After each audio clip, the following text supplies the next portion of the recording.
Na mtazamaji wa Spoga TV, habari mbaya kidogo kwa upande wa klabu Young Africans ni kwamba kikosi cha timu hiyo kimeweza kuzuiliwa katika airport huko nchini Algeria.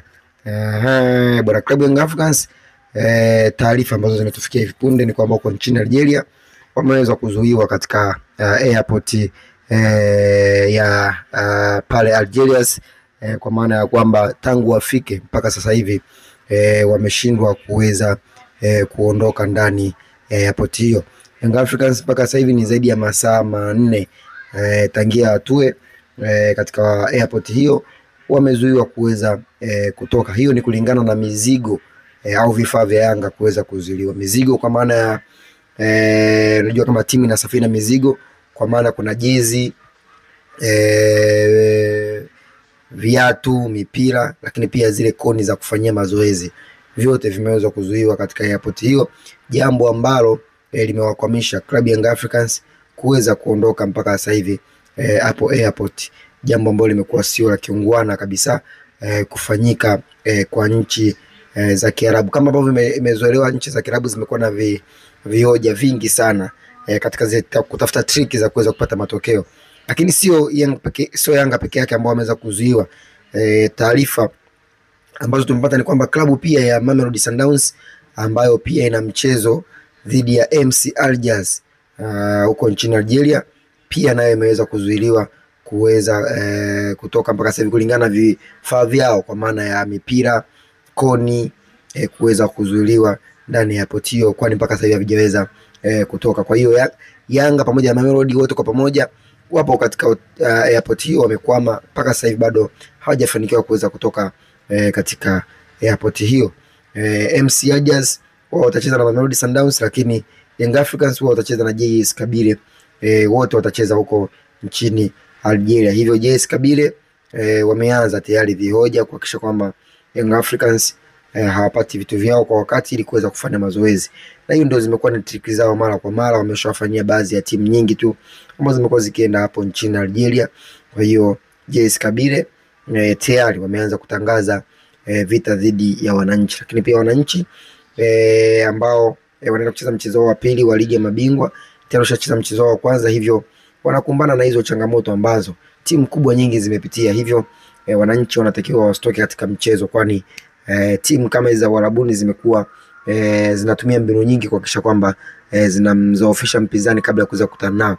Kumbuka katika mchezo kama wa Young Africans dhidi ya USM Alger, mchezo wa finali wa kombe la shirikisho ambapo Yanga walikutana na USM Alger wakashinda ugenini, unaona jinsi gani ambavyo uwanja ulikuwa wanapigwa mafataki, mabaruti, moto utawashwa uwanjani, moshi wa kutosha, ili kuhakikisha kwamba mpinzani anadhoofishwa kabla ya kuweza kukumbana na. Hivyo wananchi Young Africans wanatakiwa kuchukulia hizo changamoto kama sehemu yao kuhakikisha kwamba wanapata matokeo, lakini wakiingia katika mtego wa Waarabu basi inakuwa babajeni bye bye. JS Kabylie hawachukuli poa Yanga, kwani tayari Young Africans wameweza kuibuka na ushindi katika mchezo wa kwanza, na mchezo huu wa pili wanawachukulia Young Africans kama wapinzani wao wagumu. Ndio maana unaona kuna vitu vingi ambavyo wanaanza kuvifanya nje ya uwanja kuhakikisha kwamba wanamtoa katika mchezo Young Africans ili kuweza kupata matokeo kirahisi wakiwa kwao mchezo wao wa kwanza, wakiwa nyumbani, mara baada ya ule mchezo wao wa kwanza wakiwa ugenini kuweza kufungwa kwa bao 4-1 dhidi ya Al Ahly kule nchini Misri. Wananchi walitarajiwa kutoa leo nchini kutoa Algeria leo, lakini pia walitamani kupata nafasi ya kufanya mazoezi usiku wa leo, lakini kama ndo unavyoona hapo vifaa tayari vimeshaweza kuzuiliwa, hivyo wananchi wanashindwa kupata ile nafasi ya kuweza kufanya mazoezi ya kwanza ndani ya Algeria katika siku ya leo. Hivyo hii inakuwa sio taarifa njema kwa upande wa Young Africans, kwa upande wa mashabiki ambao wanatamani kuona timu yao ikipata matokeo katika mchezo wa pili dhidi ya JS Kabylie, kwani mahesabu yao mpaka sasa hivi ni kukusanya pointi 3, kukusanya pointi 9 katika michezo mitatu. Mchezo wa kwanza dhidi ya FAR Rabat tayari, mchezo wa pili dhidi ya JS Kabylie ugenini, mchezo wa tatu dhidi ya JS Kabylie wakiwa nyumbani, waweze kukusanya pointi zao 9 ili kuhakikisha kwamba wanaweza kutinga katika hatua ya robo finali kama ambavyo waliweza kufanya misimu miwili iliyopita, ambapo walitolewa robo finali na klabu ya Mamelodi Sundowns. Young Africans walitarajiwa kwa malengo yao, walitarajiwa leo wafanye mazoezi kwa maana ya Jumanne, Jumatano pia wafanye mazoezi, Alhamisi waende kufanya ile press conference, lakini pia waweze kufanya na mazoezi ya mwisho kwa maana ya siku ya Ijumaa kuweza kukagua, siku ya Alhamisi kuweza kukagua uwanja, na kisha Ijumaa kuweza kucheza mchezo wao huo dhidi ya JS Kabylie. Hivyo siku ya kwanza ambao ni leo, Young Africans tayari wanashindwa kufanya mazoezi kulingana na vifaa vyao kuweza kuzuiliwa airport. Hivyo wanayo siku ya kesho na kesho kutwa kwa maana ya Jumatano na Alhamisi, kisha Ijumaa waweze kuingia mzigoni. Kumbuka Young Africans mara baada tu kumaliza mchezo wake dhidi ya FAR Rabat Jumamosi, basi Jumapili walisafiri kurejea Dar es Salaam, lakini Jumatatu mapema kabisa majira ya saa 9:25 walipaa kuelekea Dubai, kisha kutoka Dubai kuelekea Algeria tayari kwa ajili ya maandalizi ya mchezo huo. Lakini pia kwa mujibu wa afisa habari wa klabu ya Young Africans Ali Shaban Kamwe, yeye aliweza kuweka wazi kwamba malengo yao kuweza kuwa nchini Algeria ni pamoja na kuizuia ile hali ya hewa ambayo kwa sasa ni baridi kubwa sana linaendelea kuipiga nchi hiyo. Kama ambavyo unafahamu, ukanda wa kaskazini na mwisho wa mwaka kama hivi huwa kunakuwa kuna baridi kali sana. Ukiangalia katika mchezo uliopita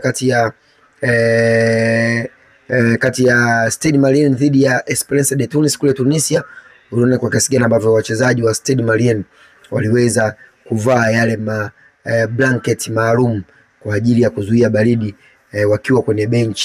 Kwa hiyo utaona ni kiasi gani sasa hivi katika ukanda wa kaskazini baridi limekuwa ni kubwa sana. Hivyo kwa upande wa Misri baridi ni kubwa. Hivyo Young Africans ana michezo miwili dhidi ya JS Kabylie, lakini pia dhidi ya Al Ahly, ambapo mchezo unaofuata wakimaliza na JS Kabylie wataenda kucheza na Ahly, pia kuna baridi kubwa. Hivyo afisa habari wa klabu ya Yanga Ali Shaban Kamwe, yeye amesema kwamba wao wamewahi kwenda kule nchini Algeria ili kuweza kuizoea hali ya baridi kubwa ambalo kwa sasa hivi linavuma kwa kiasi kikubwa sana huko nchini Algeria. Hivyo endelea kukaa hapa ndani ya Spoga TV tuweze kukusogezea update mbalimbali kuhusiana na kile ambacho kinaendelea huko nchini Algeria, kwa maana ya taarifa mbalimbali ambazo zinapatikana kutoka huko nchini Algeria, ambapo klabu ya Young Africans kwa sasa hivi wameweza kutia kambi huko nchini Algeria. Picha ambazo zinaonekana hapo kwa sasa hivi ni picha za airport ambapo Young Africans wakiondoka, lakini taarifa kuhusiana na jambo hilo kama ambavyo tumeweza kukuingizia sauti kuhusiana na kile ambacho kinaendelea huko nchini Algeria kwa upande wa klabu ya Young Africans ambao wamesafiri kwa ajili ya mchezo wao wa pili wa ligi ya mabingwa barani Afrika dhidi ya JS Kabylie. Young Africans wakiwa wanahitaji ushindi ili kuweza kuendelea kujiweka katika nafasi nzuri ya kuweza kuchukua alama zao na kisha kufuzu katika hatua robo finali ya ligi ya mabingwa barani Afrika kwa mara ya pili ndani ya miaka minne. Mwanangu, mbona mshindi dereva mwanangu? Dereva amevaa Simba mwanangu. Dereva wa Simba. Mbona mshindi dereva? Unaendesha wachezaji wa Yanga, unaendesha kisalama au una wivu? Hamna mwanangu, wanangu. Bigi ana baya bigi. Wanangu mwanangu. Ana baya. Hii beki ya taifa hii mwanangu. Au sio? Beki ya taifa hii. Hapo unatendaje? Jana mmefungwa lakini. Fresh tu mpira lakini. Mpira ule. Au sio? Nimebeba timu ya taifa ujue hapo. Kweli. Beki ya taifa. Saa dede. Baba. Sharks. Hiyo mwanangu, kila laheri. Sana mwanangu. Mambo safi au sio? Una baya mwandamizi. Bigi tatu. Mwanangu tutakutana na mwanangu beki yangu ya taifa.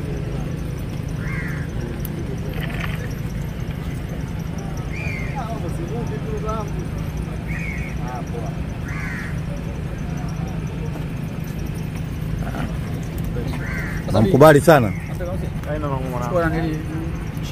Chua ya tunaona paki. Nataka kule kule. Chua bana nili muda mwingine namshtua kule Kwa maneno atoki kamanda.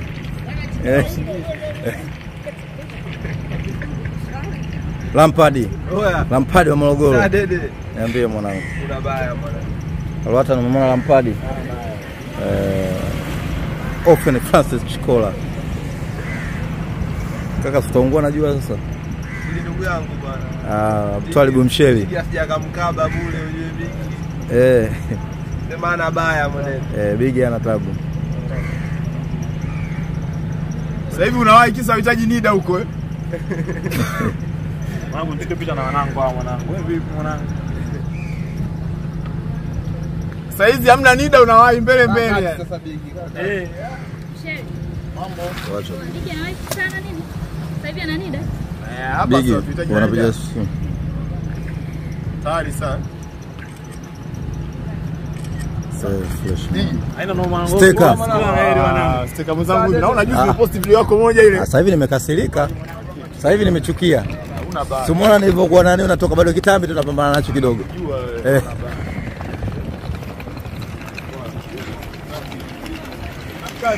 Msheli unajua wewe kama model mwanangu. Kama Travis Scott.